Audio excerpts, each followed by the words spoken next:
grief is, when I'm feeling lost for something, grief is if I had known how little time I had with this person, with this experience, with the career I was working in, I would have loved and appreciated it a lot more. I would have given it a lot more of my effort.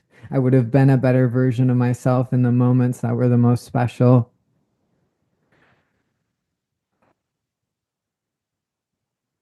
And and the feeling of I could have been better, I could have loved more, I could have appreciated this more while I was here is the feeling of grief.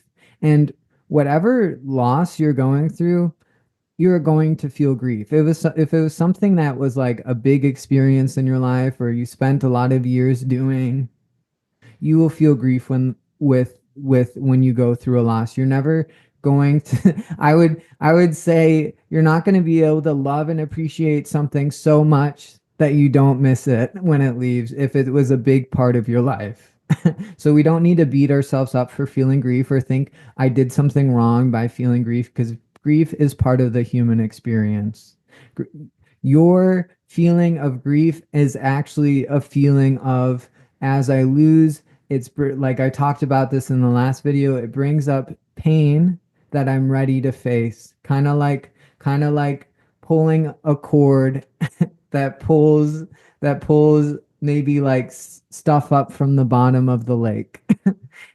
And the cord gets pulled and some pain comes up to the surface, and as I feel this pain, I get transformed into the version of myself that's going to be more loving and appreciative and more in love with life in the future. And that is the gift of grief. And grief is one of the most incredible transformers into making you better versions of yourself. If you're going through a lot of loss, if you're going through a lot of grief, prepare for you to become an awesome version of yourself if you're willing to grow from that experience of grief. Because the feeling and loving and caring yourself through grief is going to make you so much more caring and loving with everyone else you come in contact with in the future.